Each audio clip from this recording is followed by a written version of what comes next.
pas envie d'avoir l'étiquette du méchant marin pêcheur quand je suis à terre, parce que je fais mon métier avec passion et avec raison. Nous, on est les premiers justement à s'attrister quand il y a des captures de dauphins. Je suis le premier à faire des vidéos de dauphins quand j'en croise en mer.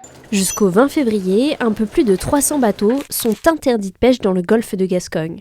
Le but, donner un peu de répit aux cétacés capturés accidentellement dans leur filet.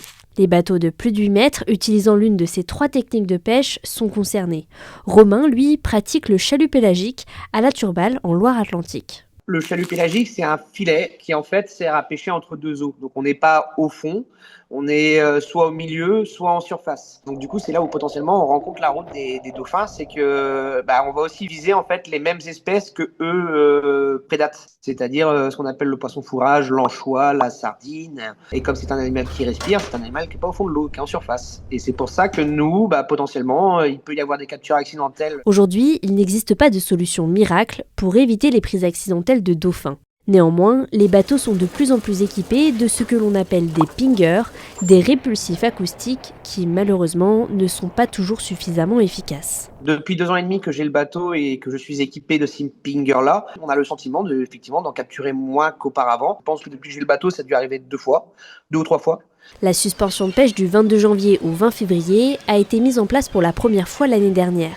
Et pour compenser la perte de revenus, le gouvernement indemnise les pêcheurs concernés à hauteur de 80% de leur chiffre d'affaires. Moi, l'année dernière, j'étais payé qu'au mois de juin. Tout ce qui va être à payer pendant le mois de février, donc entre autres le prêt du bateau, les fournisseurs qui ont encore des factures qui doivent être réglées, et puis mon équipage. Moi, c'est une perte nette de salaire pour moi et mon équipage. Donc c'est pour ça que début janvier, on est parti en mer en ayant bien en tête qu'on allait s'arrêter le 22. Ça a été pas beaucoup de dodo, hein. Ça a été la mer, et puis on a travaillé, on a redoublé d'efforts pour subvenir à ce mois qui va arriver. Surtout, pour Romain, la suspension d'activité menace directement la filière pêche française. Nous, pêcheurs, on va s'arrêter, mais les acheteurs de poissons, eux, ils vont aller chercher du poisson ailleurs. C'est ce qui s'est passé l'année dernière, parce que le marché a horreur du vide. Je pense pas que la pêche en Namibie ou en Chine est beaucoup plus responsable que notre pêche à nous. Donc finalement, on met un peu la poussière sur le tapis. Ce qu'il faut savoir aussi, c'est que l'Europe a eu la bonne idée de lever les taxes douanières sur l'importation du poisson. Donc importer du poisson venu d'ailleurs, ça coûte moins cher finalement que du poisson pêché en France. Donc en fait, on est en train d'éteindre une économie locale. D'autres techniques de pêche plus sélectives, c'est-à-dire qui ne capturent pas des espèces non désirées, existent. Mais pour Romain, elles ne permettent pas de répondre à la demande de poissons à grande échelle. Les ONG aiment bien dire vaut mieux avoir des pêcheurs avec des bateaux de 12 mètres qui font leur pêche de manière artisanale avec des lignes, avec des casiers, avec ceci, cela. Mais ce qu'il faut comprendre, c'est que ça ne suffira pas.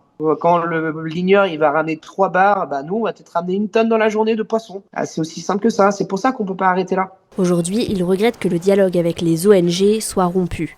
Pour lui, des solutions peuvent être trouvées pour limiter les captures accidentelles tout en préservant l'activité de pêche. Moi, je ne regarde pas les ONG en me disant ce sont les méchants, ils nous en veulent, nanana.